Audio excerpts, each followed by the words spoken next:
আসসালামু আলাইকুম, সবাইকে স্বাগতম stories from a blue visual চ্যানেলে।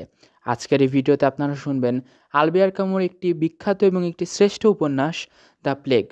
যেই বইটি থেকে আমি পাঠ করছি এটি হচ্ছে সেবা প্রকাশনী থেকে প্রকাশিত এবং এটার রূপান্তর করেছেন বাবুল আলম। আপনারা যারা আমাদের চ্যানেল নতুন, অবশ্যই চ্যানেলটিকে সাবস্ক্রাইব করে রাখুন, কারণ এই গল্পের মতোই আরও অসাধারণ সাইকোফিলসফিক্যাল, ক্লাসিক্যাল নোভেল, উপন্যাস, বই ইত্যাদি আসতে চলেছে আমাদের চ্যানেলে। এবং আপনারা যারা এতদিন আমাদের সঙ্গেই ছিলেন তাদেরকে অসংখ্য ধন্যবাদ আমাদের সঙ্গে এতদিন থাকার জন্য।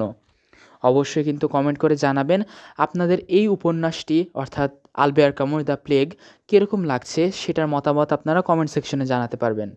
সবাইকে ধন্যবাদ এবং অবশ্যই এইসব ভিডিও কিন্তু শেয়ার করবেন, কারণ এমন হতেই পারে যে আপনার প্রিয়জন বা পরিচিতজনেরা এই ধরনের কোনো বই খুঁজছে বা অডিও বুক খুঁজছে, কিন্তু তারা পাচ্ছে না।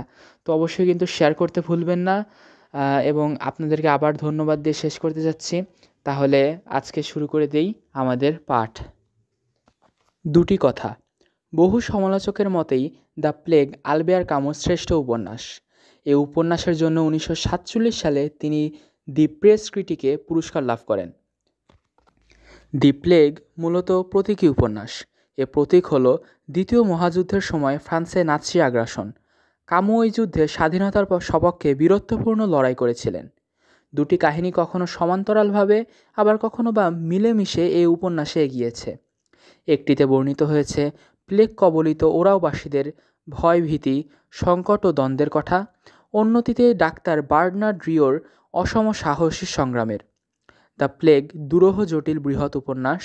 পাঠকদের পকেট সাশ্রয় এবং প্রকাশনা ব্যয় সংকোচনের স্বার্থে মূলভাব অক্ষুণ্ণ রেখেই উপন্যাসটি কিঞ্চিৎ সংক্ষেপিত করা হয়েছে। পাঠকবর্গ বিশ্বমানের এই উপন্যাসটির রসাস্বাদনে সক্ষম হলে আমার শ্রম সার্থক হয়েছে বলে আমি মনে করব। অনুবাদক। লেখক পরিচিতি। আলবেয়ার ক্যামু 1913 সালে আলজেরিয়ায় জন্মগ্রহণ করেন। তার প্রথম জীবন কাটে উত্তর আফ্রিকায়।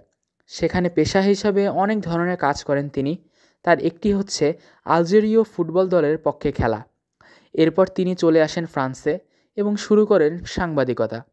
জার্মান হামলার সময় ক্যামু সক্রিয়ভাবে প্রতিরোধ আন্দোলনে যোগ দেন। এ সময় তিনি একটি গোপন পত্রিকা কমব্যাট সম্পাদনা করেন। এরপর রাজনীতি এবং সাংবাদিকতা ছেড়ে পুরোপুরিভাবে লেখায় মন দেন ক্যামু। 1958 সালে তাকে সাহিত্যের জন্য নোবেল পুরস্কার দেওয়া হয়।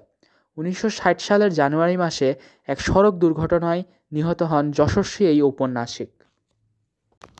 আলজেরিয়ার উপকূলে ওরাও শহর, একটা বড় ফরাসি বন্দর, জেলা সদর। 1940 সালে এখানেই ঘটে ঘটনাটি।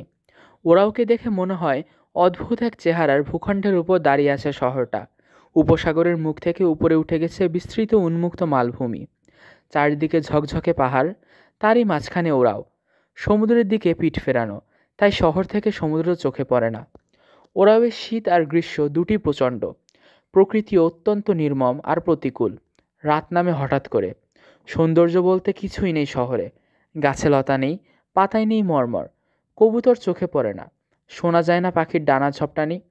জিনিসপত্রের অভাব লেগেই আছে, আর আছে মানুষের মনে অভাববোধ। এখানে কখন যে ঋতু বদল হয় বুঝতে গেলে তাকিয়ে দেখতে হয় আকাশের চেহারা। বসন্ত আসার আগেই দুটো ঘটনা ঘটে। শরীরে লাগে মৃদু বাতাসের ছোঁয়া, আর শহরতলি থেকে ফেরিওয়ালা ঝুড়ি ভরে ফুল নিয়ে আসে শহরে। গরমের দিন সূর্যের প্রখর তাপে জ্বলে পুড়ে হাড়ের মতো ঠনঠনে হয়ে ওঠে বাড়িঘর, ধূসর ধুলোর আস্তরে জমে দেয়ালে দেয়ালে। শরৎকালে চারদিকে ঠিক ঠিক করে কাদা। কেবল শীতে আবহাওয়াটা সত্যি সত্যি মনোরম হয়ে ওঠে। অন্যান্য শহরে যা হয়, এখানেও মানুষ কাজকর্ম করে, প্রেম করে এবং মারা যায়, এবং এসব তারা করে প্রায় একই ঢঙে। সব কিছুর মধ্যে থাকে কেমন যেন একটা তড়িঘড়ি আর নির্লিপ্ত ভাব। জীবন এখানে ভীষণ একঘেয়ে, অবসাদময়। সবাই শুধু অভ্যাস চর্চা করে। মানুষ কঠোর পরিশ্রম করে কেবলমাত্র বড়লোক হওয়ার জন্য। এখানে জীবনের প্রধান লক্ষ্যই বাণিজ্যই।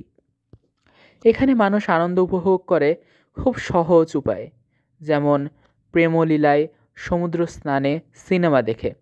তবে সেগুলা ওরা বরাদ্দ রাখে শনিবার বিকেল এবং রোববারের জন্য। বাকি দিনগুলোয় শুধু টাকা উপার্জন। সন্ধ্যের পর অফিস থেকে বেরিয়ে কেউ ক্যাফেতে বসে, কেউ পায়চারি করে, কেউ বা হাওয়া খায় ব্যালকনিতে বসে। ওরাও একটা আধুনিক শহর। প্রেমলীলা বলতে এখানে যা বোঝায়, নারী এবং পুরুষ খুব তাড়াতাড়ি পরস্পরকে নিঃশেষ করে ফেলে, আর নয়তো থিতিয়ে থাকে নিরুত্তেজ দাম্পত্য জীবনে। অবকাশ এবং চিত্তাশক্তির অভাবে সত্যিকারের প্রেমের উপলব্ধি ছাড়াই নারী পুরুষ পরস্পরকে ভালোবাসে। যুবক যুবতীদের আবেগ যেমন তীব্র, তেমনি ক্ষণস্থায়ী। মৃত্যুর সময় মানুষ এখানে ভীষণ কষ্ট পেতে হয় তাদের। তাপে ঝলসানো দেয়ালের মধ্যে আটকা পড়ে মুমূর্ষু মানুষ মৃত্যুর দিন গুনতে থাকে। অসুস্থ হলেই মানুষ এখানে বিচ্ছিন্ন হয়ে পড়ে সব কিছুর থেকে।